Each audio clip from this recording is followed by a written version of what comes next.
My name is Oleg. I'm in New York City currently, and we have lots of people tonight. Hello, hello, hello, everyone. How are you? My name is Justin. I hope all is well, and I love being a part of this panel. Beautiful. We also have Sergio with us. Hello, how are you doing? I like your new haircut, your earrings and everything. How are you? It's growing out. I know. I'm gonna go before you know it. I'm gonna be down to here. Beautiful. Where are you right now? You're in San Francisco Bay Area? Yeah, I'm in San Francisco. Beautiful. And we got Jose. Hello. Oh, Jose yes. from Chicago. Hi. Good to see you again. Welcome back. Good to see you too. Yeah. So, guys, this is our panel. A panel that we are know each other for some time, right? And uh,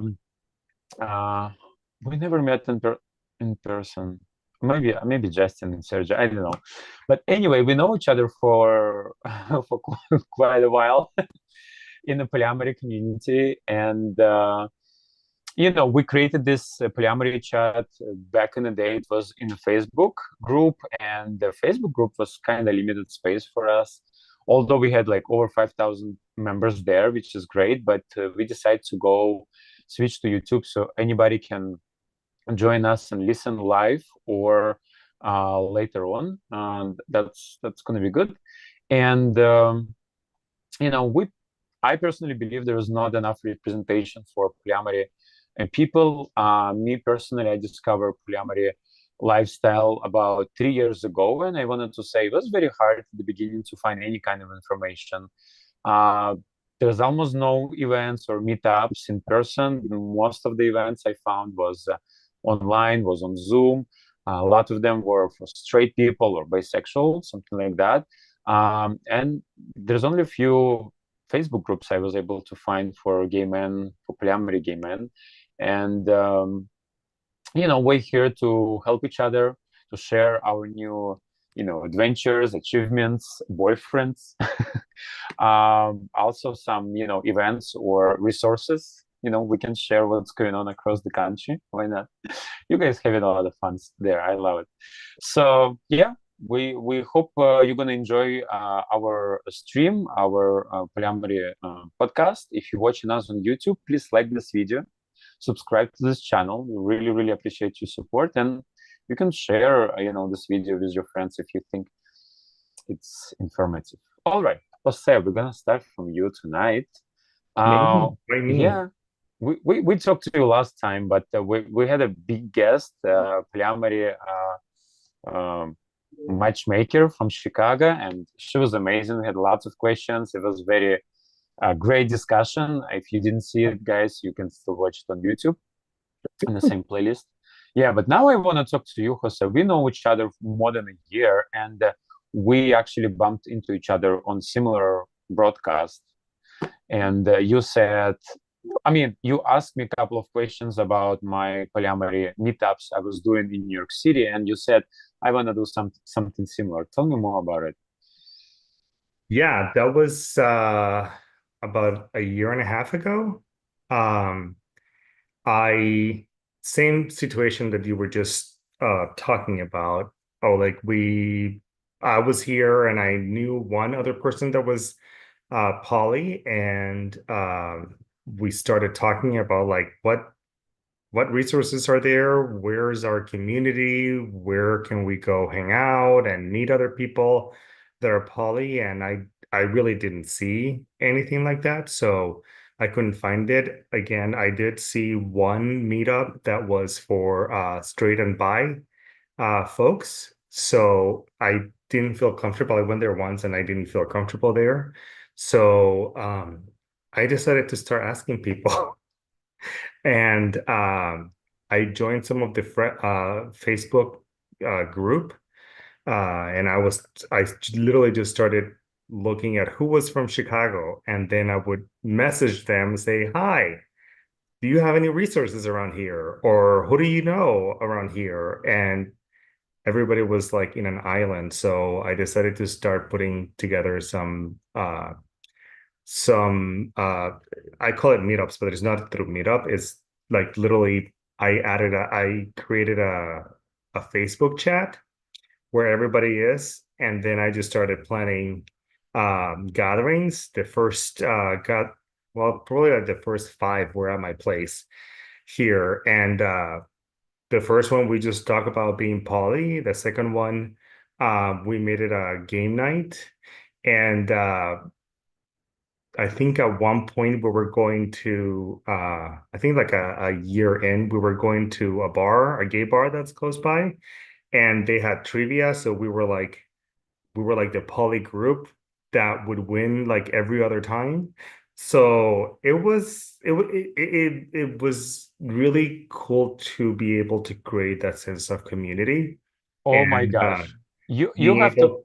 you have to tell me what is your secret? How do you keep those people, together, over a long period of time? Well, some people, like I said, I met through just joining polyamorous groups and then knowing, like searching who's from Chicago and then getting in contact with them. And then I started talking to my friends about polyamory, and they're like, oh, I'm really interested in that. Or like, like I'm poly too. So it just grew, and now I have a group of like 20 people that are in chat, and we'll get together periodically. And it doesn't have to be all about, you know, talking about being polyamory. It's also about, I wanted it to be something that was also social so that we could create friendships, we could create some ties that way. So that was my main intent. I didn't want it to be all about like, let's talk about polyamory, and then like be very theoretical about it. I wanted it to be like very relational too. Right away, the people who's gonna watch this, and some of them might live in Chicago area or somewhere nearby, what is the best way to find you and, let's say, join your group? Well, I've never been asked that question because it's usually me adding people, no people asking to be um added. So I think it's just contact me. My name is Jose Segarra, Segarra. Look me up in Facebook, and I will, or send me a message via Messenger, and then we can just get connected that way. Okay, cool. Thank you. You mentioned something that I also want to reflect on. That on the beginning, when you was looking for resources, you went to polyamory meetups for straight or bisexual, and you didn't feel comfortable. I wanted to say something because I went to several meetups like that because I was thinking, I have to go. I have to go. This group, the group that we have, for example, one of them in New York City, it's been around for 18 years. Could you imagine? 18 years. Once a month, they meet each other. It's approximately 50, 60 people, sometimes maybe even 100. I know. It's a very big venue. And I also didn't feel comfortable because it's kind of hard to, I mean, it's not hard to connect with people. I had very good, interesting conversation with some straight guys there. It was very nice to talk to them. They were, very open-minded. It's actually was very interesting experience just as a conversation. But, like among straight people or even bisexual, it feels like it's not that far. If you're bisexual, it's not that far to the gay person, but at the same time it's so different, and it just doesn't really work. Just want to say something, right? Yeah, go ahead. What's up? As a bisexual, I repeat that statement. No, I'm kidding. I'm kidding. I think you're exactly right because whenever I'm in a gay space or when I'm in a straight space or I'm in a bisexual space mostly, I totally understand because when I'm in a gay space, it's kind of like, oh, well, nobody really cares. But when I'm in a straight space, it's a little bit different for me. Like it just the energy's different, and I totally get it. Yeah. Jose, what do you think? I think you felt the same, right? Yes, so I at the time I was seeing a therapist, and I talked to him about this, and he he I don't want this to sound bad at all, and hopefully it doesn't, but he was like, when you add women to this group, there's a different dynamic because there's like men that are just so driven by our hormones and trying to make connections and like it's a lot more upfront, and with women you can't be as upfront, you can't be as um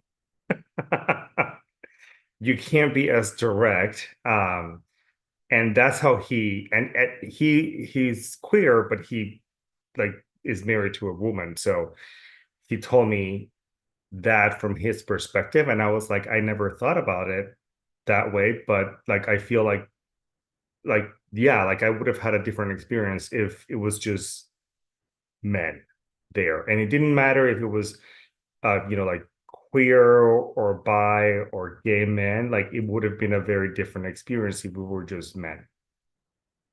So I'll put it this way, and I'm a therapist, right? To queer, bisexual, heterosexuals, homosexuals, separate or sexual.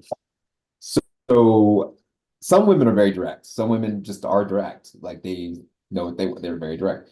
But a lot of women, and I'm probably gonna get a lot of shit for this, but I don't care. So they compare men as microwave ovens and women as conventional ovens. Conventional ovens take a little bit to warm up.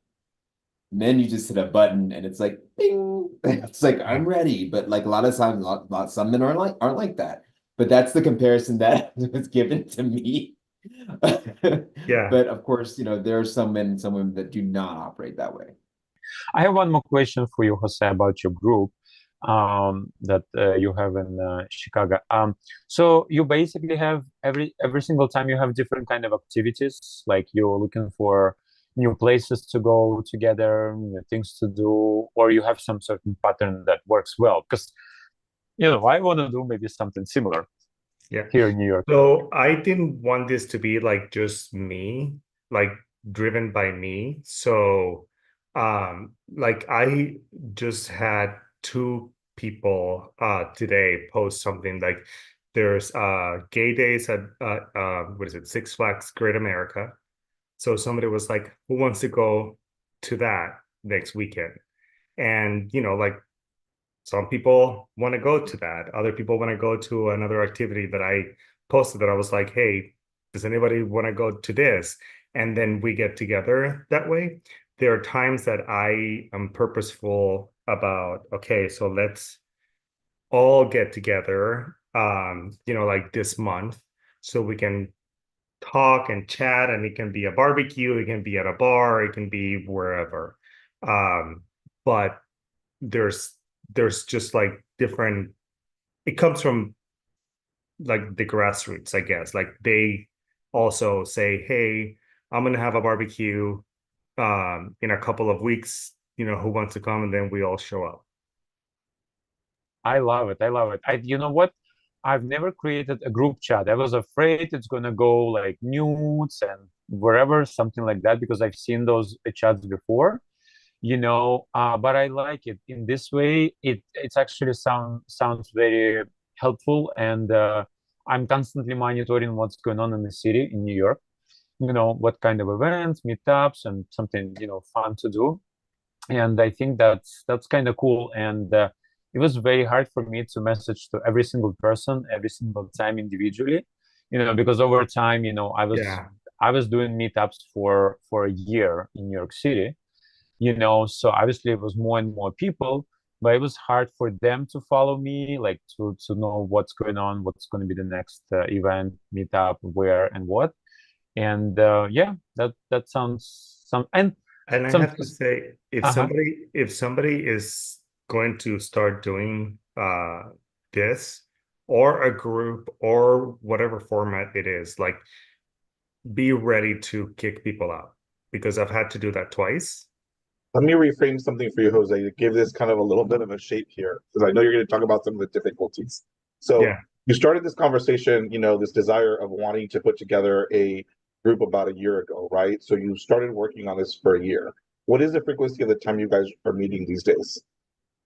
So for the summer, it's hard. So it's whenever people want to get together, like they say it, but like I typically plan like after like starting October to like May.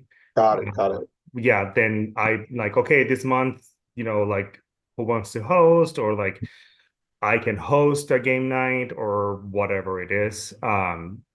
So Okay. that's typically how it Yeah. goes. Let me ask you a couple more questions just to frame my bigger question. At the time that you started the group, were you in a poly relationship or were you single? I was in a poly relationship. Okay.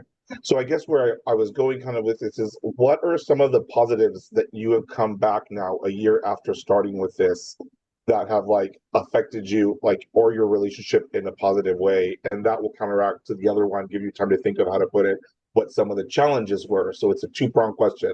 I want Yeah. to know a little bit about like what you felt was like really helped you out or affected either your relationship or yourself as a poly person, and then what some of the challenges with the group or managing a kind of like community group kind of presented for you. So, in terms of my relationship, I don't think it affected it much at all. Um, I think the biggest gain for me personally is the fact that I have a sense of community, that I met all these new people that I didn't know. I was just like randomly looking at people on Facebook in groups, and oh, you're in Chicago. There's like a couple that lives actually 3 blocks from me. So we've become like really cool friends, and it's good. It's all good. But um that's the one thing that I would say it's the biggest benefit for me and for others, having that sense of community and meeting, because I put them all together, but like they actually ended up liking each other, and now they're hanging together, and like there's 3 people that are dating each other, and things like that. So it's that's been the best part of it.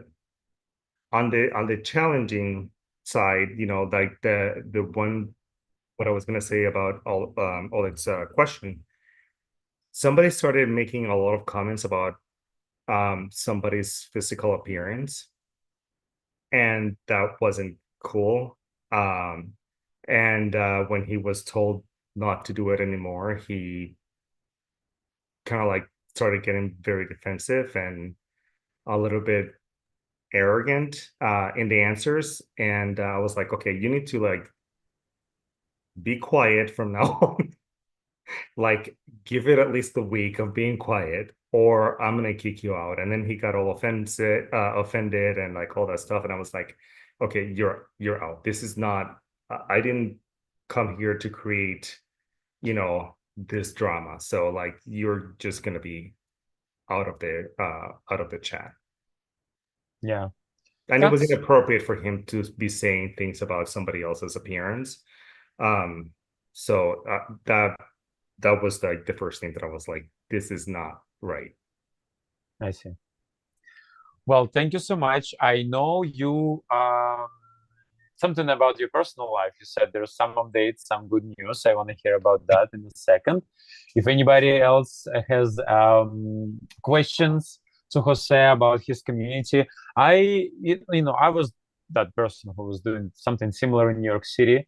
I want to take some advices from you, and I like how you're doing it, and maybe we're going to inspire somebody else, in other parts of the country to do something similar. It it sounds it doesn't sound hard. I mean, to me, I like people. I like to talk to people and get them together and stuff like that. So that sounds nice. Um, when people quite often asking us like, oh, where I can meet, where I can find people in, I know, in California, in Texas and Florida, etc. So yeah, I think and a lot of people at the actually very beginning, when I was looking for something like that, they said, why don't you create your own group? I was like, really? I was very new in this polyamory space in general, and then I was like, how? But yeah, I did it, and you did it too, so that's great. That's wonderful. Yeah. Yeah, and we don't have to be experts at it. We just have to be kind of like conveners, right? Making sure that people get together. And Yep. then it just like learn from each other and grow from there. You know, as polyamorous people, when we are searching for community, we have this kind of like belief that we have to be um, experts, or that we have to have this whole breadth of knowledge. And the reality is that just having the desire to learn or to want to know more about what that is like is really all it takes, because polyamory is something that is across such a wide spectrum of what people consider to be polyamorous or not, right? Or the structures that they may have within their relationships, right? Or the polyamorous aspect of the relationship, but the added part of power dynamics and other things that come into it, right? So I think that like the congregation, like having that, is really important. I think like even for me being on this panel, I've been thinking a lot about what Oleg says. Like, well, we've talked about how there isn't something like a support group like this in San Francisco, right? Or a polyamorous meetup in that way, because I think that for a very long time it hasn't necessarily felt um, maybe like necessary, because it is such a liberal city. Open relationships, ethical non-monogamy is much more widespread in San Francisco in a way. Um, but also, I have to say that I think that in having these conversations on this panel and with people in this group, I think that there's definitely benefits that we may be missing out on by not having that kind of community. So I can say as a personal experience that the time that I've been in polyamorous settings, the intangible kind of like and kind of tacit acknowledgement of my polyamory is kind of implicit, right? So I feel like whenever I'm in even gay settings, a lot of the times, and I let people know that I'm polyamorous, there's almost that kind of like need to have to explain it, or people kind of want you to explain it to them. Whereas when you're in a sense of community, when you're surrounded like minded people, I can just be myself. And the rest of it is just like, yeah, of course, yeah. It's just the normality, the normie aspect of it that for me brings a lot of validation to my relationships, not healthy validation. It is really beautiful to be able to step into a setting, and we see this in many different ways as people across the LGBT spectrum. For me as a person of color, it's really beautiful to be seen, right? So to be able to walk into a setting like the one Jose, and that's why I was asking you kind of some of the benefits, or if it has affected you in a positive way, because I know that when I am in those settings where I don't have to explain this part of myself, kind of not having to explain your sexuality, then I'm able to have so much more fun, really be able to connect with people for who they really are and not for their relationship structure. And that's really difficult to do in a heteronormative monogamous situation, society that we live, right? Because immediately when I say that, coming into like meeting a heteronormative couple, or somebody that I'm connecting with, there's always that lack of understanding, right? That there's so much lack of knowledge there that there's always a little bit of a gap that kind of prevents you sometimes from connecting with people. So I want to give you kudos on, even getting that started, right? Because it's not easy. And like you said, we like kind of be the congregators, and that's kind of what you've been able to do. And it also reminds me, I do a lot of community organizing and advocacy in San Francisco, but also reminding me that I don't have to be the person a lot of the times doing everything. It's the aspect of delegation, like you said it beautifully at the beginning, right? Like, I wanted to make sure that I wasn't the person that was doing everything, but it was something that was there. The second thing I want to acknowledge on that, so validation and the positivity that comes from that, I realized in having these conversations, being part of this group, really affects me in a positive way. The second thing I wanted to validate is the form of communication. We have Instagram, Facebook, TikTok, so much happening. And a lot of the times I've noticed for many of things that I'm a part of, a WhatsApp group is just so much more effective in being able to communicate with people, right? Which is a messaging structure where everybody's just part of a group with specific understanding and rules of how to conduct yourself in that. So I think that like that is also like something that I had maybe not even considered, right? But is also a really big positive of what you're doing, is having that ability to allow people to connect with each other or with you through one means of communication, because it can be exhausting, Oleg, right? Like having to be the person reaching out to everyone all the time. There's no cookie cutter way to do polyamory, right? So I remember when I started being poly 19 years ago, like I was like, oh, okay, so everybody has to be single, everybody has to be this, and so everybody has to like, there can't be any couples of couples that, And that's what I was thinking. And then I said, well, wait a second. Wow. So this married couple here and this other married couple, and then this single guy comes along. So there could be just 5 people like that. Oh, I didn't really understand that. And of course, coming from a place of meeting my husband and him being poly, and then literally kind of I didn't even put my toe in the water. I kind of jumped in the poly pond and just said, here we go. This is this is where it's at. This is where I need to be.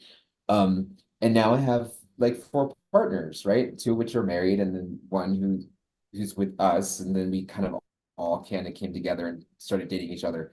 And they're all gay, so I don't really have a chance to have other relations that I would like and other genders. But so what we started doing was we started having pool parties because we have a pool. So we started having pool parties with people in our community, meaning all the gay men in our community. And they were like, oh wait, so it's you, Joey, Phil, and now Jacob and Carl. And then yeah. And they're like, oh, okay. Wow. So, and they don't even bat an eye usually because I think Yeah. that because they are actually more accepting and coming into our home and like being a part of our lives. And we kind of built a community where we see them probably, there's going to be 60 men in my house, 60 on Saturday, This Saturday. 6 this 0. Saturday, 6-0. Wow. Luckily, Justin, do you You still have a feel huge like home. wait, How big what? It's is only a your 4 pool? bedroom house. Like it's not But a because it's mansion. poly, it's like you can squeeze in people into Oh, four well, we different have rooms. okay, so let me explain. We have 80 acres of land, Oh, like 80. We Yeah, so okay, we can accommodate. you should send us some pictures of your setups, like I what's can't there. send you all this setup. 80 Just our private acres. chat. That's a lot of Not I land. think Sergio knows why I can't send all this setup. You know what? back to that's fine. No, That's fine. serious yeah, things here? but I Listen, have a question next yes, for you, time, Justin. Does next it time yes. you're feel gonna to tell us. you when you're having these pool parties, does it feel like it's a constant state of kind of coming out with your No, polyamory kind of a situation? no, because Albuquerque is very small. Like the LGBTQ community here is very, very small. Everyone knows everyone and everybody knows everybody's business. So when I moved here 3 years ago, I actually didn't know people knew that I was moving here. No idea until I was like, oh yeah, me and Phil are going to be moving there in this date and blah, blah. And I told 2 friends, 2. And then 10 people came to, you're Justin. I said, yeah. And you are? And they're like, oh, no, no, no, no, no. We just knew you were moving here. I'm like, and who is we? Because everybody knows everybody's business. So it wasn't like it's never always a coming out again party, right? Because what happens is it grows and it grows and grows. I think the first party we had here was 20 people. And then it got to 30, and then it got to 40, and now it's at 60. So it's like it just keeps growing and growing and growing and growing. And people understand, especially by the invitation, you just know by the invitation that there's 3 of us and who live here, and there's 2 that live somewhere else. So you kind of already know that by the invitation. So people really, I think, some people find it fascinating. Some people have a lot of questions. They look like, so how does that work? I'm like, well, how does monogamy work? Like, kind of just, what do you mean? Like, be more specific with the questions. But yeah, it doesn't feel like coming out again. And also I wanted to say that so I just wrote down not the one who is doing everything. So I just heard that and I was like, huh, interesting. Interesting from the man who does everything. I have a Oh, question for like I guess like for you, Justin, but like for the whole panel again on the subject of like, Jose's been talking, we've been talking about community, right? And Jose's efforts to like create community. And I feel like a lot of the times, as I'll speak for myself, as a member of the LGBT community, the community that I tend to want to create that I feel safest with is going to be within, gay men. which is what I identify as, right? What does like your polyamorous kind of like representation or outness look like in your maybe more professional or kind of like open out to the world lives? Like, is that something that's on your uh, profiles or stuff like that? Do coworkers know that? And I think that it would be beneficial to talk a little bit about that, right? Because it can't be the same everywhere, right? It depends on where you're located and everything. But I am interested in kind of knowing from each other, like where do you, how much of your polyamorous kind of like practice do you share with the broader world? So far, I have been selective of who I tell. I don't tell everyone. Like my mom, my sister, they don't need to know, right? There's going to be so many questions. And do I really want to deal with that? So there are people at work that know. Not everybody at work knows.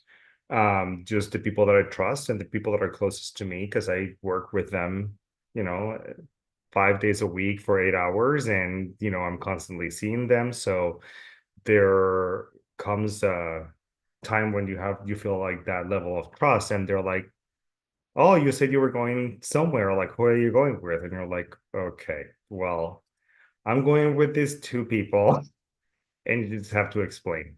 um and then like I want to say 90% of my friends know. So everybody knows in my family, right? And I don't give a fuck whether or not they don't like it. And I kind of just say, you know what, this is what it is. And I kind of sometimes, I'm like, sometimes it's just so nice to see some people just squirm around it. Like they just can't wrap their head around it. They just, well, that's against, I'm like, who? Who is it against? Tell me, tell me, tell me. Like, because I want to challenge you. Just, ugh, love it. And then of course I'll like fuck with my dad, right? I'll say, hey, Dad, do you want to know how we met Joey? No, I don't want to know. I'm like, oh, really? Yeah, we met him at a party. Yeah, I talked to his sister and of course I'm like, so what's the problem? So a lot of people, you have to think a lot of people with past trauma experiences, with multiple relationships, or may have been cheated on, and this is acceptable and honest and has communication, and so but they still don't see it that way because they're like, that's cheating and you're giving like whatever. But basically, professionally, as a therapist, yes, I do. I am very open about that because therefore I get a lot of poly clients because I a lot of times I think that I understand them more because I am poly. When it comes to my 9 to 5, sorry, I was almost said it. Some people know. Some people know, and they just don't care. They're just like, oh, well, good for you. I envy you. I'm like, great, that's cool. But I don't. But as far as my acting career, no, nobody knows except for now. So hi. It really, what I'm hearing from all of us, because it's very much the same for me, it really just depends on the scenario that we're placed in, right? Because my poly life is on the apps and it's most of the community advocacy stuff, and for my jobs it's dependent. I've worked at jobs that have been on teams that are very queer, where I have people from the different spectrum of the LGBT community on my team that I can feel very comfortable talking about stuff with coworkers that are not necessarily friends. But I've also been in situations, having worked a little bit within the tech world, where it is just like it's really not the place. There are spaces that tend to be very vanilla in a way, that are just not something that very heteronormative, very cisgender, right, that maybe have not been exposed, where I won't necessarily share much of that because I don't want to expose myself to any type of criticism or anything that may have to come to the way that I live my life. But I also ask the question because unexpectedly, I think there are some little joys that sometimes come about that I don't expect, right? So I know that I have a fairly new girlfriend that we've been just a friend that I've made, and I told her about 6 months ago, recently knowing her, sharing that was a polyamorous. And for the first time in my decades of life, I got a wedding invitation that had a +3 on it. And I swear to God, it was the best validation that I could have received. That's awesome. From anybody. This is a heteronormative thing, and it's simple, it's silly, right? but you're not used to receiving a wedding invitation that says +3, right? You're used to receiving an invitation that says +1. And the thought that this person that isn't necessarily a best friend wanted me at their wedding and was acknowledging something that I had said to that really meant the world. So I think that like coming over to the fact that like you don't really know where your community is going to come from, right? Because now this is somebody that I feel more comfortable in reaching out now and maybe establishing an even deeper relationship and a friendship to be able to do that. And I Yeah. didn't think it was. It still gives me little tingles in the back of my head. I'm like, I showed it to him. I was like, oh my god, we got +3. It was a huge thing. And it was just a really, really really sweet moment, and all coming back again to like community. You never know where it's going to come from, like and that's why I wanted to hear a little bit about your guys' experiences. But yeah, thanks. Well, I don't have family members in this country, so I guess 95% of people here in the United States know about me. It's all over my social media. That's how I present myself, and that's these days it's very like if you meet me somewhere, like basically 15 minutes of conversation with me, you will know already that I'm polyamorous. Um, that's family that's my members family members are tricky because I have close family members that love and acknowledge it, and then I have family members as a Latino person that are just very conservative, like just extremely Catholic or extremely Jewish, you know, that just kind of really creates a barrier or a wall to be able to even. I look at it as like, is my return on investment going to be worth it, right? Do I really do? Is this something that I need in my life? And yeah, people surprise you, but family is always a tricky one. As much as you want to, sometimes not everybody's ready for it. And I am in a point in my life where I don't want my way of life. I can reduce that my way of life, my identity, not be criticized, like to not have to be able to confront that and have to be going through that. Then I will, push away from it and choose a path that is going to be much more fulfilling, both for myself, my partners, and the growth of our relationships. Well, we're gonna move on. Thank you so much for that, Jose. So back to you.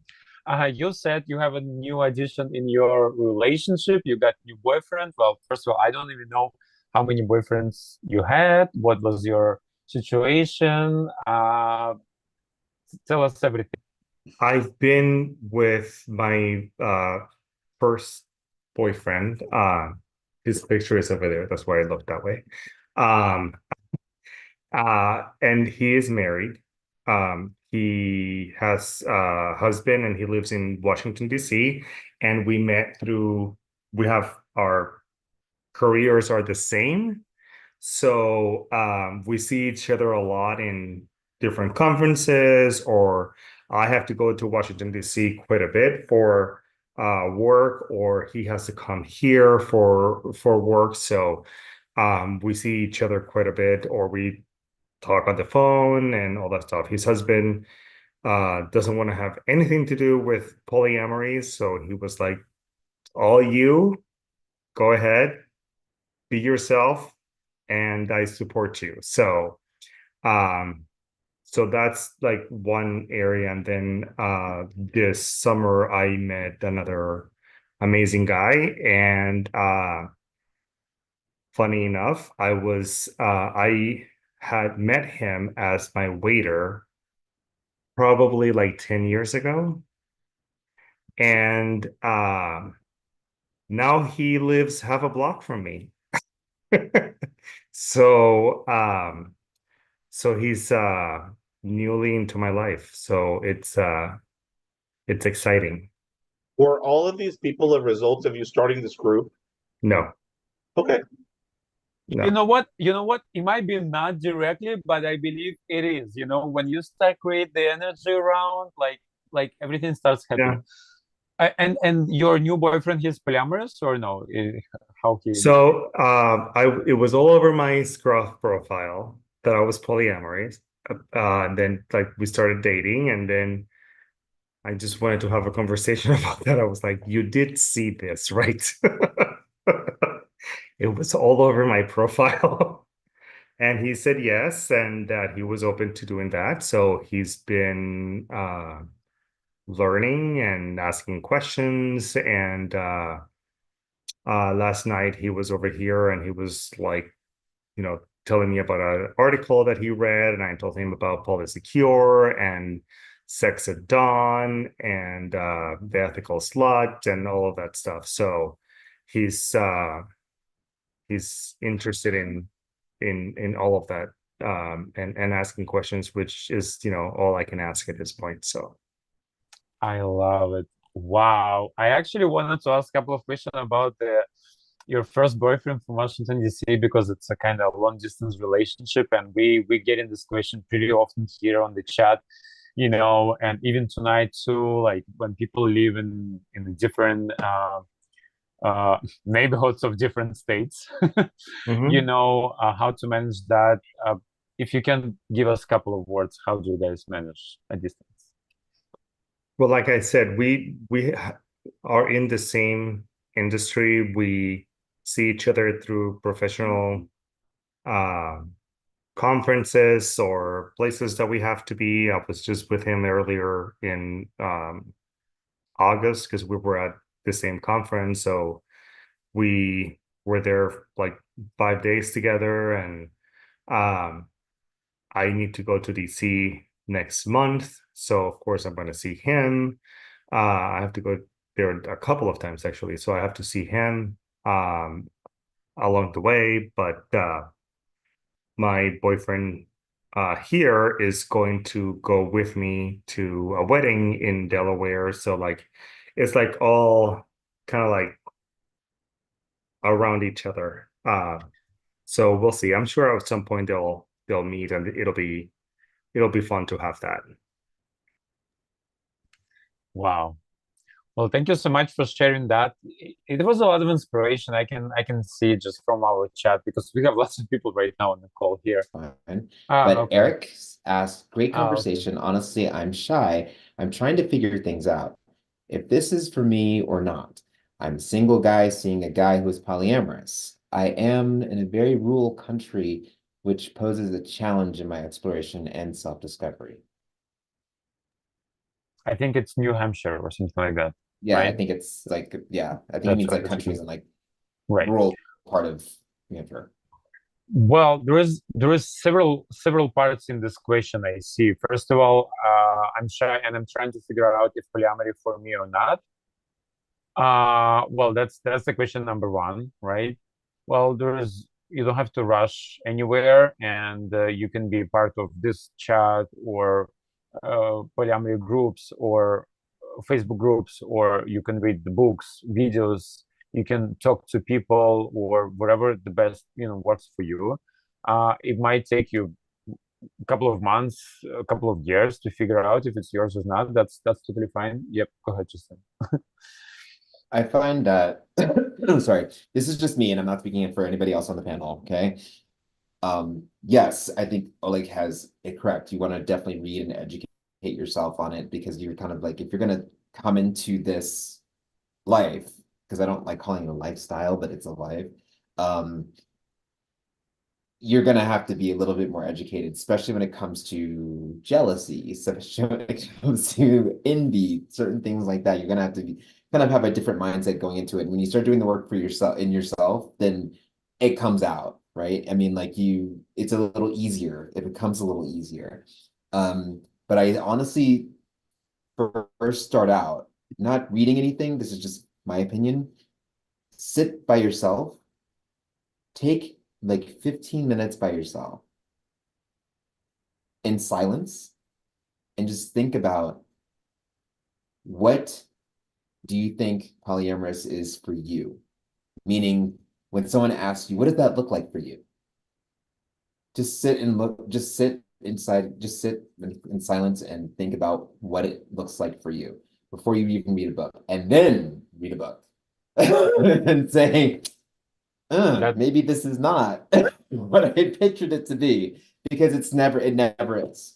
It almost never is. Like, it's always something different that you're learning about yourself as you go through your journey of polyamory.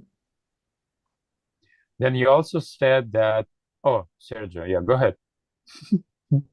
I'm kind of combining what Justin is saying, because I think that, like, I'll speak for myself. For me, polyamory has been a journey of self-discovery. So, with my longest relationship right now, I'm 6 years in, and I'm still learning with one of my partners. Like, just an example of one of my partners, right?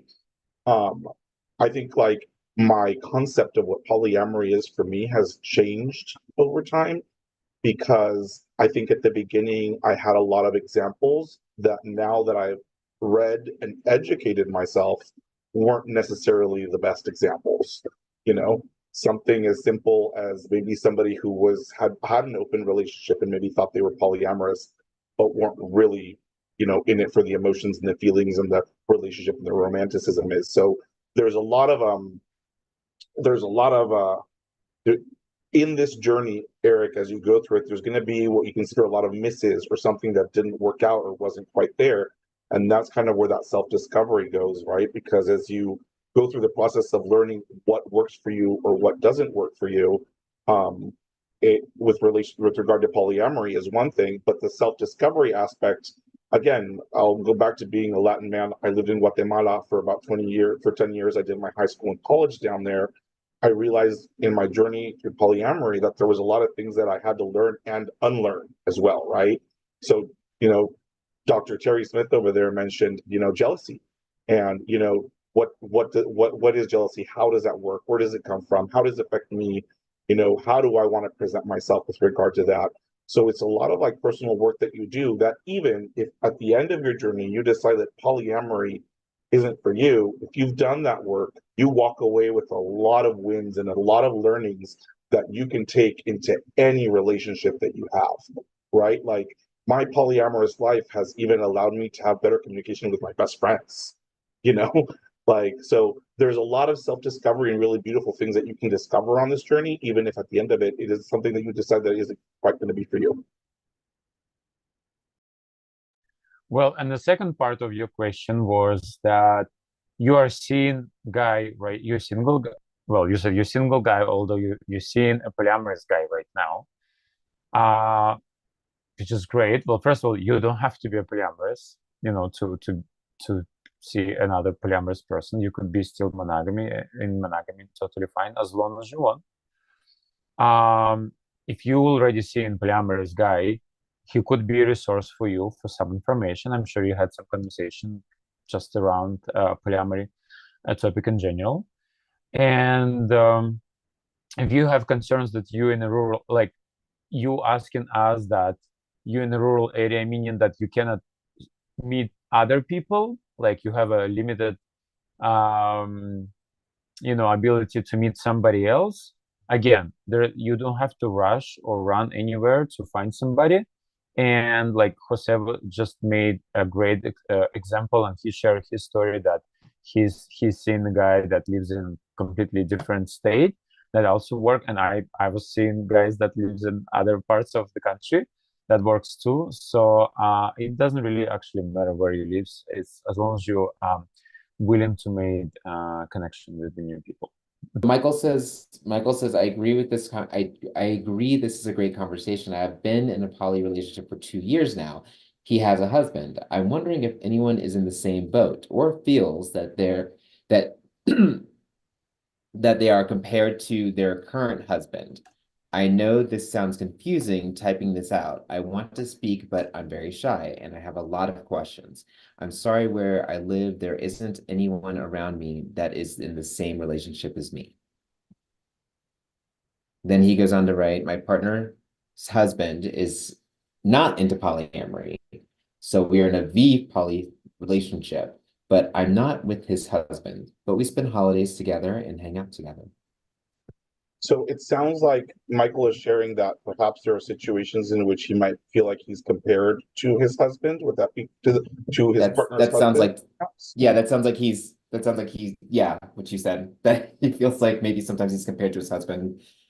I wonder if he feels like, I don't know if he can type this in, if he feels like he's being compared to his husband by his partner. Perhaps that, like, what he's saying is he feels like the person that he is dating may sometimes compare him to his current husband, who is not, polyamorous.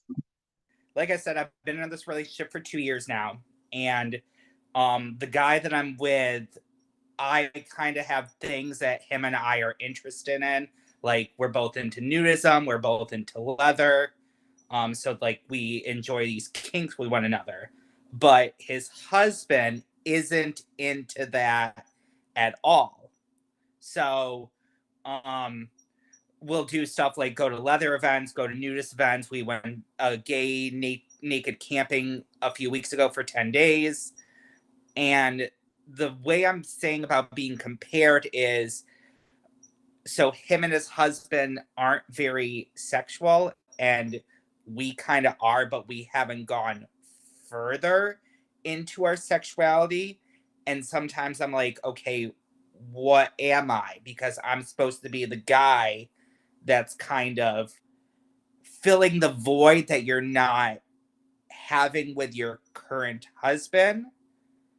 So do I feel like I'm just like his husband number 2? Or am I my own separate person? So that's why I'm kind of being like, I'm getting compared and see similarities to his husband, if that makes sense. None of my partners are the same age, the same. They're neither one of them. It likes the same thing sexually. But, partner number 1, 60 years old, African American. Call him daddy, right? That's my daddy, right? Partner number 2, call him Poppy. He is 9 years younger than me, right? Partner number 3 just turned 40. Spring chicken, like, it's just, libido's through the roof. Crazy. And partner number 4, I have to figure out what number 4, his libido is crazy, crazy, crazy. Pig bottom. Love him. Right? So, like, there's certain things, like, you don't really feel a void for someone. And I want us to, like, take that out a little bit, because it's a little bit, I feel, excuse me, it may be putting a little negative connotation on the relationship in general. So, like, I want you to say, no, I don't feel a void for him. I'm just another person that is separate from his husband that he's also attracted to. Because the thing is, you and his husband are going to be very different. And that's kind of why a lot of us are polyamorous, right? Some of us like variety. I am one of those people. I love variety. But the thing is, shut up, Alec. But the thing is, I understand, and I look at each of my partners individually, and I say they're not a void, to fill. They might represent a part of me that I love, or a part of the world that I love, but it's not a void, right? And I don't compare them to each other, because if I did, that would be unfair for them and be unfair for me, right? So, like, each of them fulfills a need that I need. Like, each of them just does, and it's just like one of those things. Real quick, a little bit of background about me. I've been involved in polyamory off and on since 1992. My current relationship, one of my husbands and I have been together 17 years. The other one's been with us for 15. So the 3 of us have been together for 15 years as a triad. And I wanted to kind of talk on what he said there about different things with different people. One of my husbands and I are both book nerds. We both love reading, love writing, stuff like this. And the other one, really not that much into books. Scott and I, the other husband, we're both big sci-fi geeks. And they're both computer programmers, which I am not a computer programmer. I've worked in tech. I can talk it. I can understand it. It's not my favorite thing in the world. So they start going off on programming things, and I'm just like, okay, I'm out of here. But it's just, you do find that you have different things and different ways of relating to each person, whether that be sexual, whether that be intellectual, whether that be emotional. Each relationship is its own thing. I mean, with the 3 of us, we have 4 relationships, or 5, I guess, technically. David and Scott, David and I, Scott and I, and then the 3 of us. So, it's because each individual set and then the group. And we try and honor that too, also in like trying to arrange dates for just David and I to go to something that we enjoy that Scott wouldn't enjoy, or vice versa. They go to something that they're going to enjoy that I wouldn't enjoy. and try and kind of keep it fresh that way. I love that you mentioned that everything that you're sharing too, because you know, it was that moment I remember precisely when it clicked in my head that, Michael was talking about comparing, right? And that's something that's very easy to do, especially if you're new to polyamory, right? I remember I currently have 3 partners, out of which 2 other ones have relationships as well. Um, and I remember that at the beginning when I was first starting to juggle my partners, right? I did have to catch myself multiple times from going into a situation of comparing people. That is a behavior that I had to unlearn, you know? And the moment that I reached the place where Kyros is, where you realize, oh, this person has, sci-fi over here and book nerd, and this person over here is a programmer. That was a moment where I had like the fallacy of one person has to provide everything for you was completely gone. And I was like, oh, duh. Like, I can't expect this person to understand my interest, one person to understand my interest for going out and to a circuit party and also following the news and politics nonstop. And like, each partner does something a little bit different. And each one is going, depending on what you need, is going to do something very different. Like, I can't expect like my Southern white boy partner to be able to like understand cultural differences that come with being a Latino as my Latin partner might understand me, right? Like, it isn't necessarily a void, but somebody said it around there. There's like different parts of you that I love. There are different parts of me that, and in them that we love of each other that isn't necessarily a void. I wasn't sitting there being like, God, I wish I had somebody to speak Spanish with. But the moment that is there, you have something to kind of be able to love on and to create the basis for your relationship. And so going back, Michael, to like your question around it, just about like, that comparison, it's hard not to at the beginning. Hell, I felt insecure the moment that my first partner got his boyfriend, I had to unlearn that, right? And be like, you know what? No, there's plenty to go around. There's plenty of love. And you go through that process every single time. Back to the fallacy that just because you're polyamorous, you're not going to be jealous. That's something that comes at a case by case basis. By the time I got to my third partner, I was just like, go have fun. Like, the jealousy was like completely gone because I'd already learned and kind of gone through those processes of doing that. And I also taking away that word void about, because you also mentioned something, Michael, about like, what am I? Am I the second husband? Am I this? Am I that? That's something for you and your partner to figure out and what you want to be, right? Having that moment to sit down and be like, what I want to be, building a bigger future with this person. Is this going to be a relationship based on a yummy power dynamic and like, sex exploration? Like, these are all questions that you can kind of answer together and that you can answer for yourself as you learn about yourself and your relationship, that you can come to terms with. That'll be something that you both feel comfortable with, right?